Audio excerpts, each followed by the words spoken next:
하나님께서 그들을 죽이실 때마다 그들은 하나님을 찾았습니다.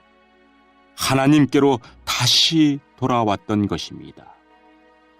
그들은 하나님이 그들의 반석이셨으며 지극히 높으신 분이 그들의 구원자라는 것을 기억했습니다. 그러나 얼마 있지 않아 그들은 하나님께 아첨하며 거짓말을 하곤 했습니다. 그들의 마음은 하나님께 진실하지 않았습니다.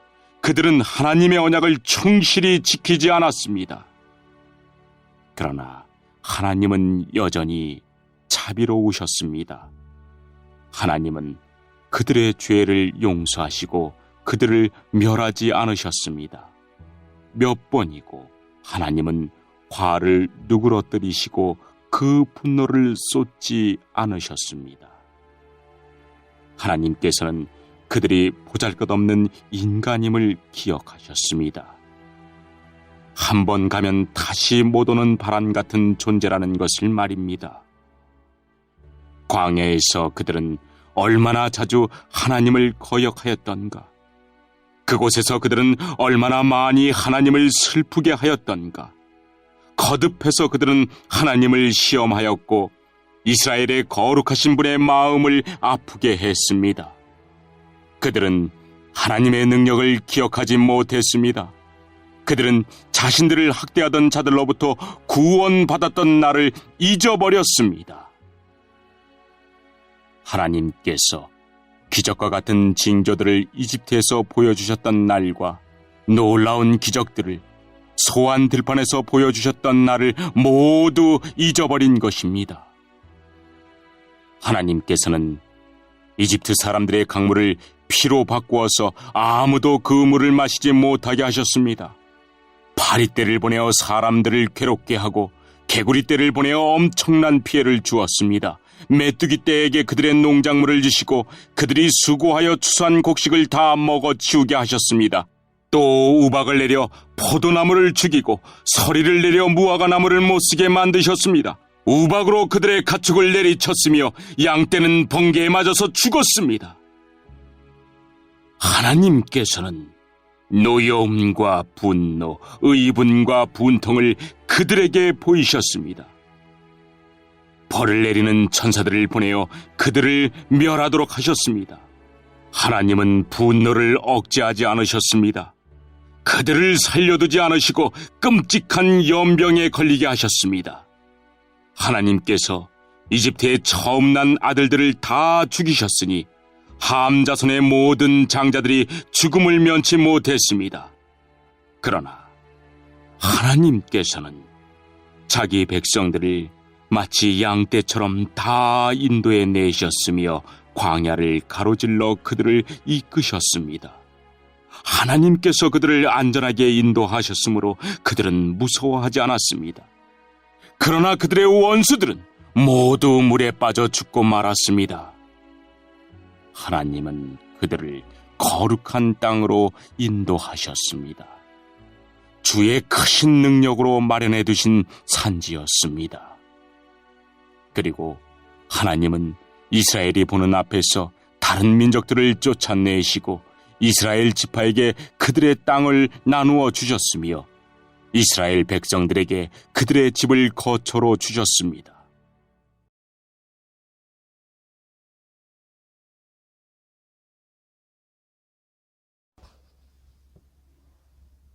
샬롬! 오늘도 저희 아자함에 오신 여러분을 환영합니다. 저희 아자함을 통해서 하나님께 신령과 진정으로 예배드리시고 하나님께서 주시는 크신 복과 은혜를 누리시기를 바랍니다.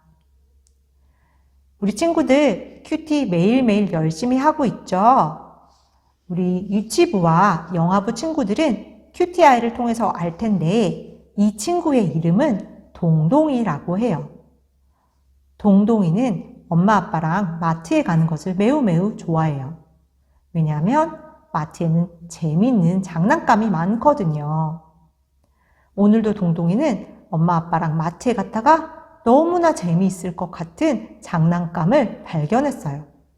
그래서 엄마 아빠께 엄마 아빠 저 이 장난감 가지고 싶어요. 사주세요. 라고 부탁드렸어요. 그런데 엄마 아빠가 이렇게 말씀하셨어요. 동동아, 너 집에 비슷한 장난감 많이 있잖아. 그것을 다 가지고 놀면 다음에 엄마 아빠가 사줄게 라고 말씀하셨어요. 동동이는 그 장난감을 너무 가지고 싶어서 계속 사달라고 떼를 썼어요. 그런데 엄마 아빠는 안 된다고 말씀하셨어요. 동동아, 너 주일학교에서 배웠잖아. 우리는 하나님이 만드신 아름다운 세상을 지키는 세상 지킴이야. 그런데 집에 있는 장난감을 가지고 놀지 않고 새로운 장난감을 사면 집에 있는 장난감은 쓰레기가 되잖아. 그것은 환경을 해치는 일이야. 그렇지만 동동이는 너무너무 그 장난감을 가지고 싶어서 엄마 아빠에게 화를 내고 소리를 질렀어요. 그러자 엄마 아빠도 화를 내시고 그러면 안 된다고 말씀하셨어요. 동동이는 그렇지만 곧 자기가 잘못한 것을 깨닫게 되었어요. 그래서 엄마 아빠께 엄마 아빠 제가 잘못했어요. 다시는 안 그럴게요 하고 용서를 빌었어요. 엄마 아빠는 동동아 네가 아직 어려서 그런 거야. 나중에 조금만 더 자라면 엄마 아빠에게 떼쓰지 않는 어린이가 될 거라고 엄마 아빠는 믿고 있어 라고 동동이를 용서해 주시고 안아주셨어요. 이렇게 오늘 본문 말씀 시편 78편을 보면 계속 하나님께 죄를 짓는 이스라엘 백성을 하나님께서 화내지 않으시고 꾹꾹 화를 참으시고 용서해 주시는 하나님에 대한 말씀이 나와요. 저희 시편 78편 37절에서 38절을 같이 읽어볼까요? 그들의 마음은 하나님께 진실하지 않았습니다. 그들은 하나님의 언약을 충실히 지키지 않았습니다. 그러나 하나님은 여전히 자비로우셨습니다. 하나님은 그들의 죄를 용서하시고 그들을 멸하지 않으셨습니다. 몇 번이고 하나님은 화를 누그러뜨리시고 그 분노를 쏟지 않으셨습니다. 아멘. 여러분, 이 이스라엘 사람들이 이집트에서 괴롭게 노예 생활을 하던 것을 기억하시나요? 이스라엘 사람들은 이집트에서 괴로운 노예 생활을 하다가 하나님께 부르짖었어요.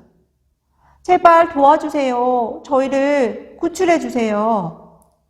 이스라엘 사람들의 목소리를 들으신 하나님께서 이 이스라엘 사람들을 이집트에서 구출해 내시기로 마음 먹으셨어요. 그래서 놀라운 기적들을 베푸셨던 거 기억하죠? 하나님께서 이집트에 10가지 재앙을 내리셨었어요. 우리 그 10가지 재앙에 대해서 한번 얘기해 볼까요? 먼저 이집트 강물을 피로 변하게 하셨고, 그 다음에 개구리 떼를 보내셨고, 그 다음에 이와 파리 떼를 보내셨어요. 그리고 짐승이 병들게 하셨고, 그리고 종기가 생겨나서 사람들이 아프게 되었어요. 그리고 우박이 내려서 동물과 식물들이 죽었고요. 그 다음에 메뚜기 떼가 습격해서 이집트 사람들의 농작물을 다 먹어버렸어요. 그리고 3일 동안 이집트 전 지역이 어두움에 휩싸이게 되었어요. 그런데 이스라엘 사람들이 사는 곳은 빛이 있었어요. 그리고 마지막으로 이집트의 모든 첫째 난 장자들은 다 죽었어요.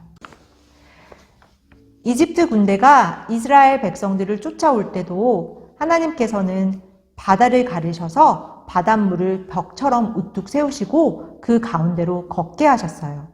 그리고 광야 생활을 할 때도 광야가 낮에는 너무 덥고 밤에는 너무 춥기 때문에 낮에는 구름 기둥으로 밤에는 불 기둥으로 인도하여 주시고 보호해 주셨어요. 그리고 목이 마를 때는 바위를 쳐서 물이 나오게 해서 물을 마실 수 있게 해주셨어요. 이렇게 위대하고 높으신 우리 하나님께서는 우리 사람들이 얼마나 작고 연약한 존재인 걸 알고 계세요. 왜냐하면 우리를 만드신 아버지시니까요. 그렇기 때문에 우리가 계속 죄를 짓지만 우리를 혼내지 않으시고 벌하지 않으시고 오래 참고 기다려주시는 거예요. 그렇지만 그렇다고 해서 우리가 계속 하나님께 죄를 지어야 할까요? 절대 그렇지 않죠. 우리는 최선을 다해서 죄를 짓지 않고 하나님 말씀에 순종하면서 살도록 노력해야 해요. 그리고 혹시 죄를 지었으면 즉시 하나님 잘못했어요 하고 회개 기도를 해야 해요. 이집트에서 하나님께서는 이스라엘 백성을 구출하셔서 가나안 땅으로 인도하여 주셨어요. 이렇게 우리를 만드신 아버지이신 하나님께서는 우리에게 가장 좋은 것이 무엇인지 알고 계세요. 그래서 하나님을 따라가면 가장 좋은 곳으로, 가장 선한 곳으로 우리는 갈 수 있어요. 그러므로 우리 연약한 자신이나 세상의 것을 의지하지 마시고 우리 하나님만을 따라 사시는, 그래서 세상에서 승리하시는 우리 성도 여러분들이 되시기를 바랍니다. 기도드림으로써 오늘 설교를 마치겠습니다. 사랑의 하나님 감사합니다. 우리는 너무나 작고 연약한 존재이지만 하나님께서 저희를 사랑해 주시고 항상 기다려 주시고 용서해 주셔서 정말 감사합니다. 하나님 아버지, 저희에게 성령 충만함 주셔서 주님의 뜻이 무엇인지 깨닫고 죄짓지 않고 주님 뜻대로 살 수 있도록 도와주세요. 그래서 주님께 영광 돌릴 수 있는 주님의 아들, 딸들이 되게 해주세요. 예수님의 이름으로 기도드립니다. 아멘.